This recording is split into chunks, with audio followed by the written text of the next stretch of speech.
Hey, Shalom, it's your brother Yonathan. Right, first and foremost, I want to give all praises to the Most High, Yahweh, Bahashem, Yahushai, Bahashem, Rakah HaKodash. I want to give double honor to the apostles and the elders, great millstone. I want to say Shalom to all the brothers, and of course, the few sisters who are pursuing this truth in sincerity, all right? May the blessing of election be upon your house.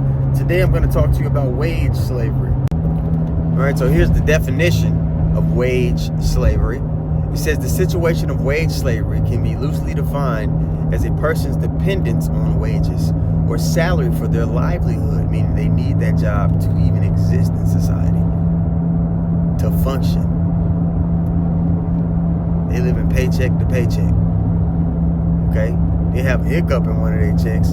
A lot of things go wrong for that person, and that's most people, even up to the billionaires. There's a lot of millionaires who also live paycheck to paycheck. They just got bigger bills, okay? It says especially when wages are low, treatment and conditions are poor, and there are few chances for upward mobility, so you're stuck in the position that you're in. So for most people, it's not a matter of working harder or pulling themselves up by their bootstraps. You're on a hamster wheel. There's not much room for upward mobility, even for you to pay a lot of your bills. There's a lot of people that got to have a side gig on top of their regular job. These conditions are written in the scriptures, okay, for the nation of Israel. Most people suffer from it, all right? But it hits the nation of Israel the hardest. So you go to Baruch 3, I'm going to start at verse 7. All right, it reads, "For this cause thou hast put fear in our hearts, to the intent that we should call upon thy name." All right, return unto the Lord. Uphold, the standard that he gave us. Because when we talk about a name, it's attached to a reputation. Okay, us being obedient is the upholding of the Lord's reputation. All right, so hell is put on us with the intent that we repent. Okay, to the intent that we should call upon thy name and praise thee in our captivity. We're still in captivity. Yeah, you're not in that hard bondage cattle slavery anymore, but you're a wage slave now. You see, when you have slaves, you gotta house them, okay? You gotta feed them, They get sick, you gotta take care of them. There's a lot of responsibilities when you have slaves in that fashion. But what if you could have it to where they do all that themselves? You give them just enough money so they can do all those things themselves, but they still are subject to having to work for you, giving you their energy. You don't got to call them a slave anymore. You could just call them an employee, which goes back to the word slave. Okay? "For we have called to mind all the iniquity of our forefathers that sinned before thee." Verse 8. "Behold, we are yet this day in our captivity," still a slave, "where thou hast scattered us." We're scattered amongst all the nations of the earth. That's why we always go into the fact that being an Israelite isn't necessarily a thing of complexion. Don't get it twisted. The bulk of the nation of Israel are going to look like the so-called Black, Latino, and Native Americans. But there's a great multitude who's going to look like anything. Okay? And you'll know that by if the spirit resonates with their spirit, that they're one of the children of God.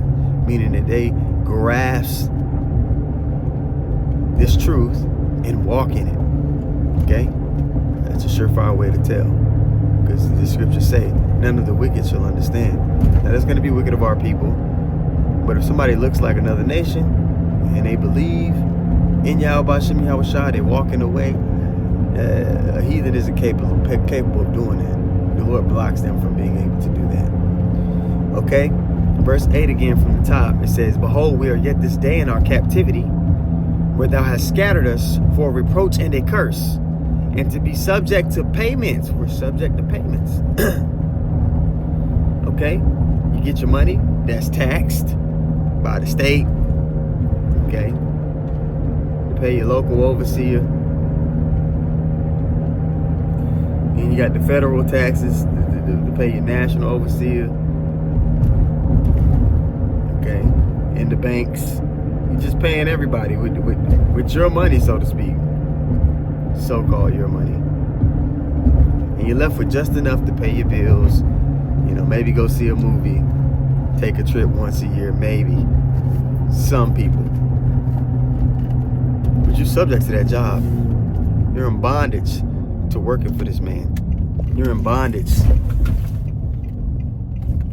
to the reality that he set up. And then if you do have your own business, okay, there's so many codes and laws and things that you're still going to be subject to keep that business within this society. No matter which way you spin it, you're in a captive state.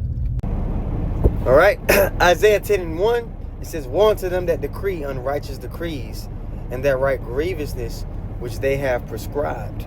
Okay? This devil set up this society so that you're perpetually in captivity.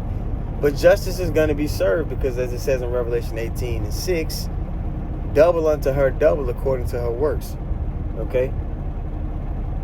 They want to use the nation of Israel to, they don't need them anymore. Once they achieve, their technological immortality, they manufacture their own pseudo blessing, because everything they do is motivated to get the blessing that Jacob got. Okay, 2 nations of people in the scriptures were promised dominion over the whole earth, and that was Jacob and Esau. Difference between the two was that Esau's would be temporary, okay, and Esau's would end upon the return of the Lord, pursuing the 2 Ezra 6:9. Okay, so they're trying to override that prophecy in whatever way they can, which they won't succeed. The more you understand how the society works, you understand how screwed the minds of the people are, you should be longing for the Lord to come back, for this society to fall. Because the falling of this society means the establishment of the kingdom of heaven. You understand? All right, so your soul should be aching. Okay, when you go to Ezekiel, I believe it's the 9th chapter, around, it is verse 4. Ezekiel 9:4, and I'll just put it up on the screen for you all. All right, you go to Ezekiel 9 and verse 4, but I'm just going to read 1 through 4, okay, just to give you an understanding of what's going on in this chapter. All right, Ezekiel 9:1, it says, "He cried in mine ears with a loud voice, saying, Cause them that have charge over the city to draw near." Those who have charge over this city, of course, are the angels. All right, the angels do the Lord's bidding. It says, "Every man with a destroying weapon in his hand." Each of these men were angels, and their specific job, as you can see, was to judge. They had the weapon in their hand. Verse 2, "And behold, 6 men came up from the way of the higher gate, which lieth toward the north, and every man a slaughter weapon in his hand." Okay? "And one man among them was clothed with linen, with the writer's inkhorn by his side," because this angel had a different job. And he's going to describe what his job was, I believe, in the 4th verse. It says, "And they went in and stood beside the brazen altar, and the glory of God of Israel was gone up from the cherub whereupon he was." So this council was in the heavens, "to the threshold of the house. And he called to the man clothed with linen," about to tell you his job, "which had the writer's inkhorn by his side. And the Lord said unto him, Go through the midst of the city, through the midst of Jerusalem." Now remember, Jerusalem is always a people. Israel is always a people before it's a place. Okay?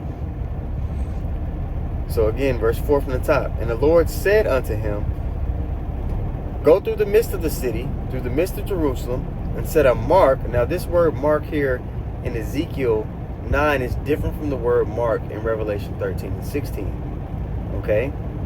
The mark of the beast in Revelation 13 and 16 is the Greek word charagma, right? Which means a physical incision in the flesh, or branding upon horses or cattle, which is someone taking ownership of a beast or a living. And most of these people, they are like beasts in the sense of the spiritual sense, how the Lord explains it. They're beasts in the sense that they don't have order.